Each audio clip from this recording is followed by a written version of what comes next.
shared values. Dr. Shemo Chuodo and I have worked together in G47. I've known him for a long time. We're in parliament together, and we share the values. So I am sure in my absence, he would be advancing those values. As I mentioned, if you want to fight the issue of corruption, you've got to start from the top. You've got to set an example. You've got to lead by example. Number two, if you're going to convince Kenyans that we mean business, then we must address past corruption.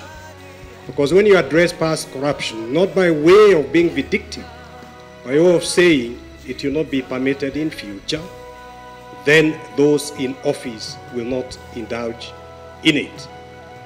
We want to use the resources.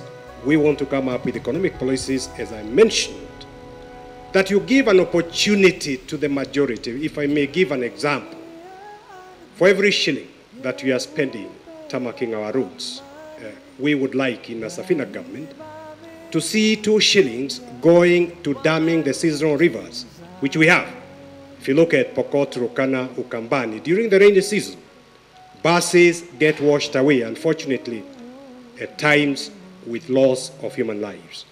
We would wish to spend money damming, harvesting that rainwater, and taking electricity there for irrigation.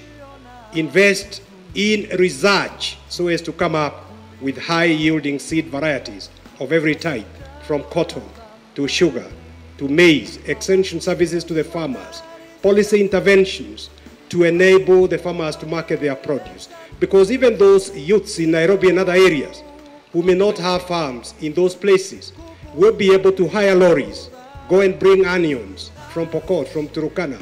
No inch of Kenya is unproductive, just needs water. For me, this was a very agonizing matter because I'm running for president of the Republic of Kenya and respond to a calling. And those of you who are ministers of whatever faith, or especially the church, you know when you receive a call, you cannot ask God, why are you calling me? You say, yes, Lord. And it was not a very easy matter for me. Therefore, I needed to pray and find somebody who also believed that God has an agenda for Kenya. Number two, I wanted somebody who is humble, but who has the integrity of heart and the strength of character. Number three, I wanted somebody who will bring the sense of balance in terms of gender. Because I'm male, therefore I wanted a woman running mate as a preference. And number four, and in that order, I wanted somebody who is qualified, somebody who can fit the bill. And after I considered all that, and with very much prayerful consideration and consultation, I set a team of elders who advised me. And finally, they narrowed down to 3 people. And then I had to search my heart to then decide which one of those 3 people is the right person. And so finally, I settled on Winnie Kaburu Kinyua, a woman whom I believe will bring a lot to this ticket, and who has a passion for Kenya, who has a heart for the people. That's all for me. Thank you very much indeed.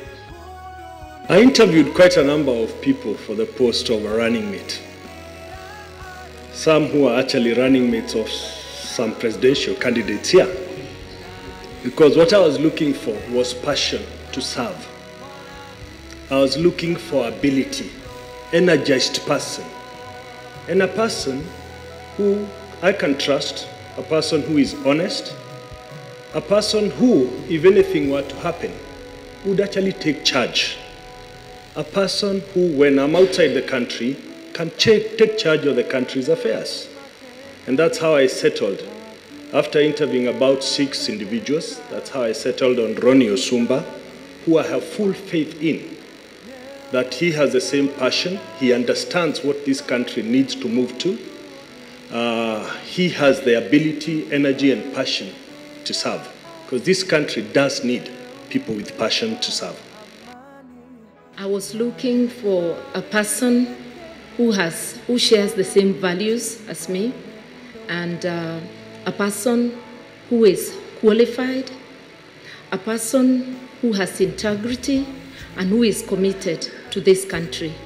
And I found those qualities in my deputy in the running of the party, Honorable Lotodo, a person I have worked with for many years, a person who has served the party as my deputy for the last 2 years, and a person who I know comes without baggage and is fully committed to this country.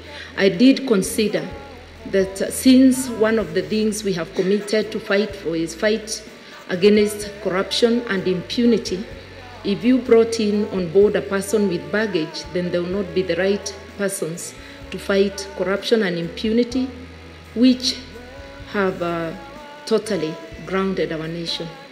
Yeah. He's a gentleman. If I place 5 sweets in my hand and we are alone, he will pick one. And if we were many, he will not pick his, he will first serve others. And if we were more than 5, he could stay without. I traveled around the 47 counties and I was just meeting the common men and women, asking them, you don't have a person who is qualified and you know the background, who can lead this county? So many youth, so many ladies, especially those in the streets who are mentioning his name when I went to Kisumu County. And I called him while he was in Tanzania because Kenya could not accommodate him. Yeah, there was no space for him in Kenya. And in Kenya they paid him 8,000 shillings, a graduate, 8,000 shillings. His wife is a graduate, she's jobless in the house. They discussed and he left Kenya for Tanzania. I told him, gentlemen, we need to come and discuss. We need to change this country. We need to face problems. We need not to run away from it. The gentleman had to sacrifice his 50,000 pay and he came to Kenya. When he told his wife, we want to change this country, she told him, where is the 50,000? And he asked me, Mwalimu, now that I told him I left the 3-bedroom house at Lenana, I left my 40,000 shillings and I'm just walking. So when you come, don't come thinking that you will get the red carpet because you are called the vice president. So the wife told him, please pack and leave this house. And we met in the streets and we were asking, I just told him, things will change. Let's persevere. 30 seconds. Thank you, Mwalimu. So are you paying him now? No, we are struggling. You know, you first serve. You first serve, and then you expect God to pay later. Daima mimi Mkenya, mwananchi mzalendo.